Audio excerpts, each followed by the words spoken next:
Friends नमस्कार, हरे कृष्णा। मैं Rajesh Verma, chartered accountant, founder NGO गुरु, स्वागत करता हूं आप सभी का इस यूट्यूब चैनल में। तो फ्रेंड्स आ गया है PM special, ministry of social justice and empowerment, सामाजिक न्याय एवं अधिकारिता मंत्रालय का एक स्पेशल कौशल विकास का योजना, skill development and placement program. PM special में सिर्फ जो सीनियर सिटीजन से रिलेटेड कुछ कोर्सेज हैं, सिर्फ उन्हीं एलिजिबल जॉब रोल्स के लिए ARFP टेंडर इनवाइट किया गया है ministry of social justice and empowerment के द्वारा। ये जो नोटिस है, this notice has come for empanelment of training partner, यानी आप अपने संस्था को, अपने ऑर्गेनाइजेशन को as a training partner empanelled कर सकते हैं department of social justice and empowerment के साथ पीएम स्पेशल योजना के तहत, पीएम स्पेशल स्कीम के तहत कौशल विकास के कार्यक्रम को इम्प्लीमेंट करने के लिए, स्किल डेवलपमेंट प्रोजेक्ट को इम्प्लीमेंट करने के लिए। तो टेंडर आ चुका है और 9 सितंबर, जी हाँ याद रखिए 9 सितंबर 2024 इसको अप्लाई करने का आखिरी तारीख है। लास्ट डेट इज 9 सितंबर 2024।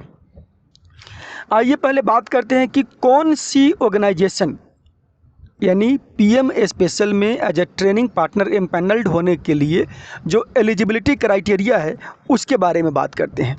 सबसे पहला पॉइंट क्या है कि आपकी संस्था का जो रजिस्ट्रेशन है वो 1 जुलाई 2019 यानी 1 जुलाई 2019 के पहले का अगर आपकी संस्था रजिस्टर्ड है, आप तभी यहाँ पर अप्लाई करेंगे।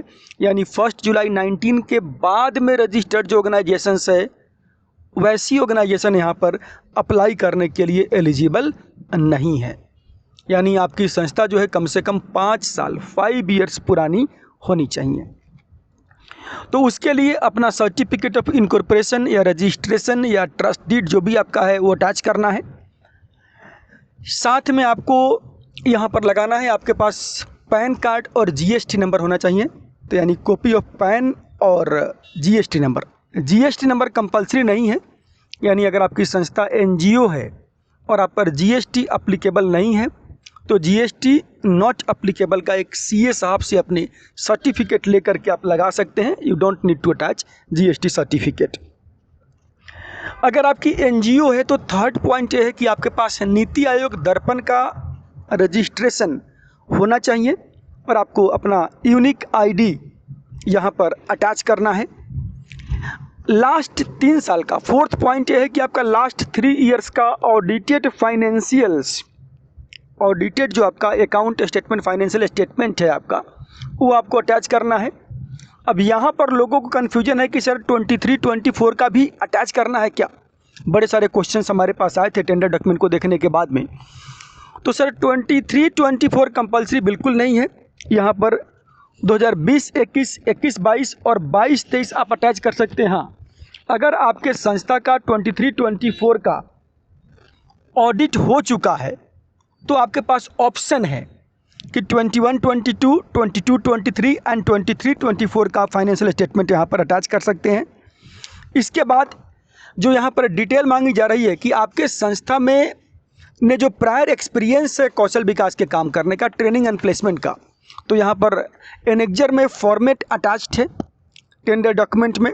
तो वहाँ से उसी फॉर्मेट में आपको ट्रेनिंग एंड प्लेसमेंट का डाटा प्रोवाइड करना है। जो लास्ट 3 इयर्स में जो आपकी संस्था ने, आपके ऑर्गेनाइजेशन ने ट्रेनिंग एंड प्लेसमेंट का काम किया हुआ है वो डाटा आपको अटैच करना पड़ेगा।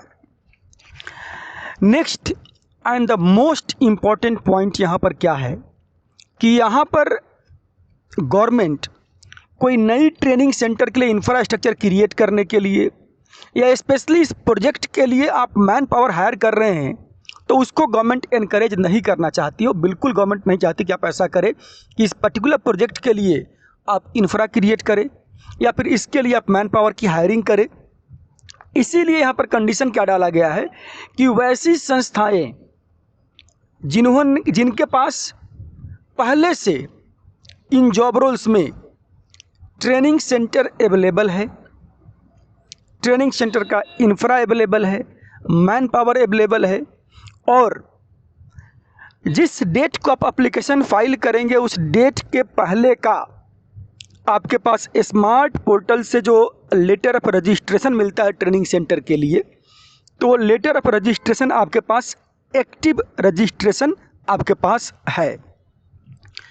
जो 4 जॉब रोल्स के लिए यहाँ पर टेंडर इनवाइट किया गया है, यहाँ पर जो एम्पैनलमेंट हो रही है ट्रेनिंग पार्टनर की, उन 4 जॉब रोल्स में से किसी भी जॉब रोल का या फिर चारों जॉब रोल्स का आपके पास अगर LOR लेटर ऑफ रजिस्ट्रेशन अगर आपके पास है, स्मार्ट पोर्टल से मिला हुआ, NSDC से मिला हुआ, देन ओनली आप यहाँ पर एप्लीकेशन फाइल कर सकते हैं, या देन ओनली आपका रिक्वेस्ट फॉर एम्पैनलमेंट आपका स्वीकार किया जाएगा। इसके बाद में आपको एक एफिडेविट लगाना है कि आपकी जो संस्था है वो कहीं से ब्लैक लिस्टेड नहीं है, और एफिडेविट जो है जो अटैच्ड फॉर्मेट है उस फॉर्मेट में होना चाहिए, और 100 रुपीज़ की स्टाम्प पेपर पे होना चाहिए, and it must be notarised. लोग नोटरी कराना भूल जाते हैं, तो आपको ऐसा बिल्कुल भी नहीं भूलना है। आगे यहाँ पर मैंने पहले ही बताया आपको कि ये सिर्फ 4 जॉब रोल्स के लिए यहाँ पर इनवाइट किया गया है, एम्पैनलमेंट के लिए रिक्वेस्ट जो मांगा गया है। तो जो 4 जॉब रोल्स है वो सीनियर सिटीजन के केयर से रिलेटेड है, लाइक जेरियाट्रिक केयर गिवर का हो गया यहाँ पर, वेलनेस थेरेपिस्ट का कोर्स यहाँ पर है, और एल्डरली केयर कंपेनियन का हो गया।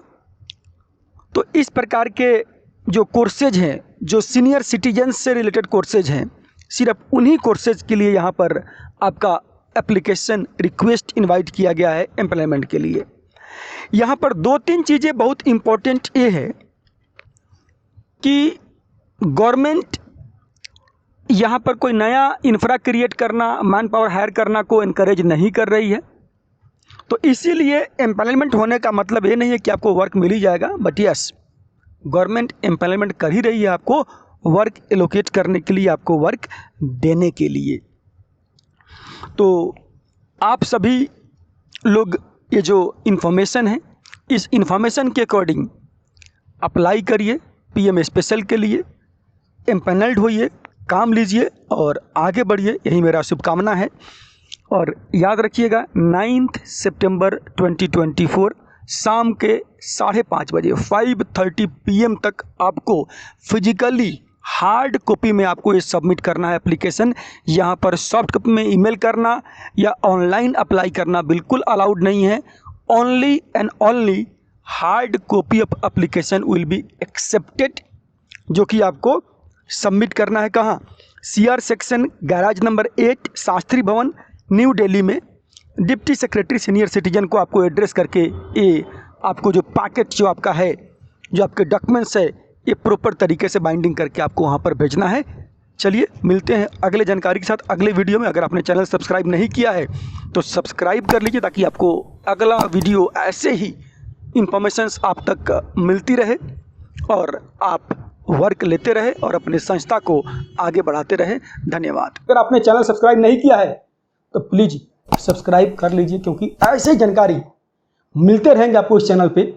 और वीडियो अच्छा लगा हो तो लाइक करिए और उन सभी NGO वाले से शेयर करिए जिनको इस जानकारी की ज़रूरत है।